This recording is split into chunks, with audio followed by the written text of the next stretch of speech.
What's up? Welcome back. I'm John Stark from BackTheMovieGuy.com, your favorite blind film critic, and today we're going to talk about I Like Candy. Well, John Candy, I Like Me.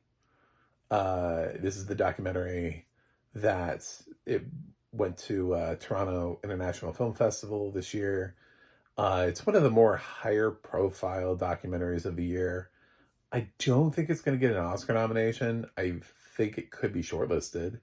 But I kind of wonder, the documentary branch is so snobbish and so like exclusionary and like wants these very specific things. They don't usually do the documentaries about celebrities. So I think they're gonna probably gatekeep it away from Colin Hanks, and it's just not gonna get there. But Colin Hanks is directing this, and it's just a lovely look at John Candy. It's gonna go about as far as like Super Slash Man did last year, the Christopher Reeve story. So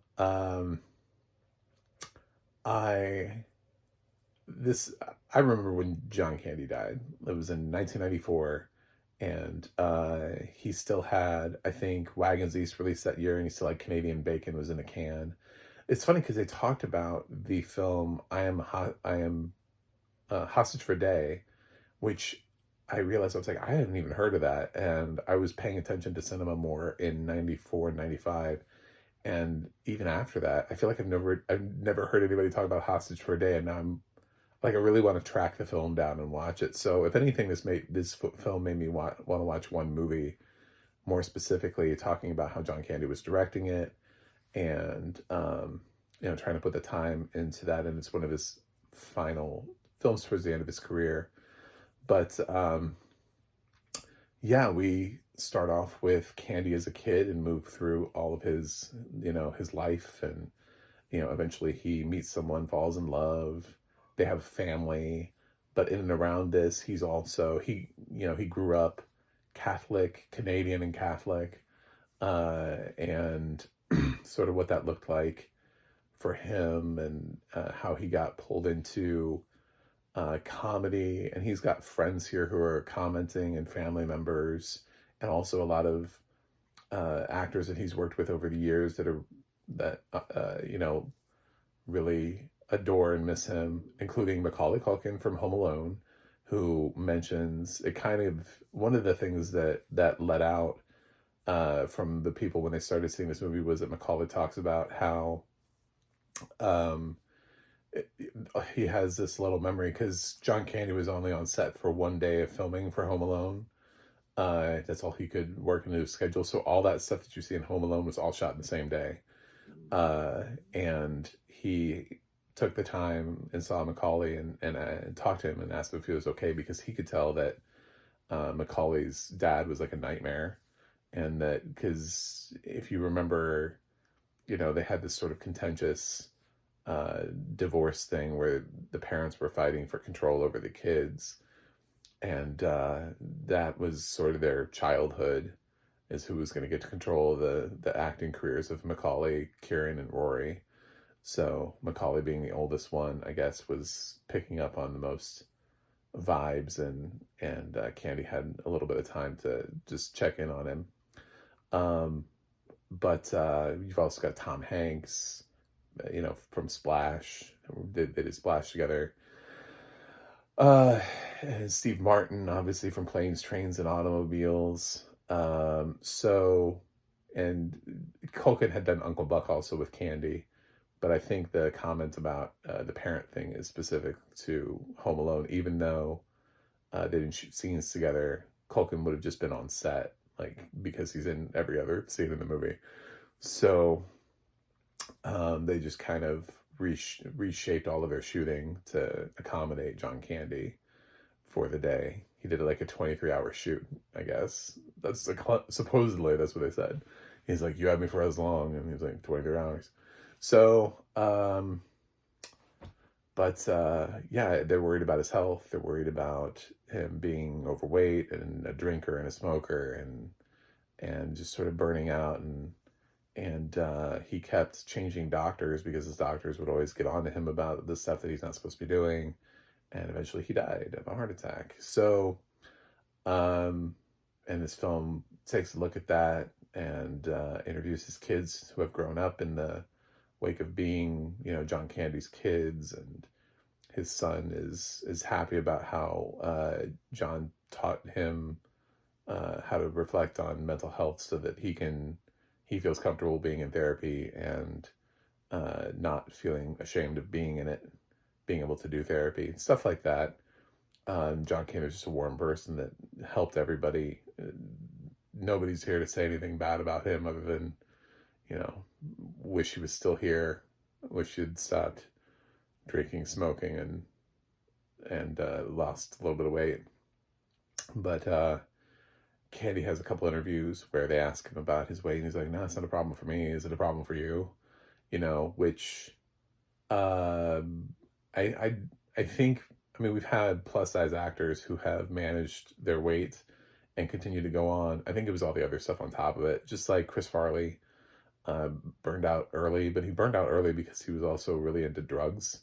So, like, if Candy hadn't been, such the party guy, the drinker and the smoker, along with it, I think maybe he would still be here. He'd be able to be functionally. You can't do everything, just, you can't get away with everything. So Colin puts together a competently well-made retrospective of John Candy that seems to ask all the right questions and get with the right people. And it's a movie, not like a docu-series, so you're not gonna go through every single film that he's ever done. So they pass over a lot of the lesser knowns, and they try to hit the more memorable moments.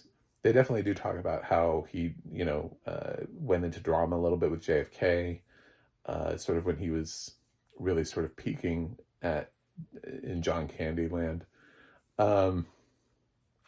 And it's a solid documentary. So if you grew up loving John Candy, this is something that should be on your must list. It does exactly what I thought it was going to do. I just don't think it's going to go anywhere. I think some critics will pick it, and that'll be about it, because critics who like films about celebrities and who were moved by Still or by Superman, I think this is that for this year, more so than some of the other documentaries I've seen about actors and celebrities, that, like the Diane Warren documentary or, Sherry Ann Lamb Chop. I think this is probably a little bit more along the lines of being the standout look at a celebrity from the past. But we'll see. So we'll see if it does anything. It was certainly interesting. And Amazon also has Val. So, it feels like, which is another sort of standout documentary about a celebrity, which became even more poignant after Val Kilmer passed. Yeah, I like this. John Candy likes himself, and I like him, and I like this documentary, and I appreciate Colin Hanks for taking this time to put this together. There's no real specific reason for it or anything like that. It didn't quite hit the exact anniversary or anything like that, because that would have been last year. So it's like he's a year late. Then if you're trying to do like a 30th anniversary of his death, that would have been last year. You've been trying to get this out in 2024. So I guess he missed the target deadline. But I'm going to give John Candy, I Like Me, I'm going to give it an 8.6 out of 10. I think it's a good doc. I don't know that it's the best documentary of the year. I tend to be somebody who gravitates more toward, even though I like these types of documentaries, I tend to be, at the end of the day, when I have my best documentary feature, it's usually one of those things that, like, well, the world is on fire, and this filmmaker went somewhere and showed me something that I didn't really know was happening, and the brutality of it, and thank you for changing the world. Almost like I'm giving like a Nobel Prize in documentary filmmaking to somebody who took the time to take a camera into a place where it was kind of dangerous, or to pull out something and be like, why aren't you looking at this? So why aren't you paying attention to this sort of thing?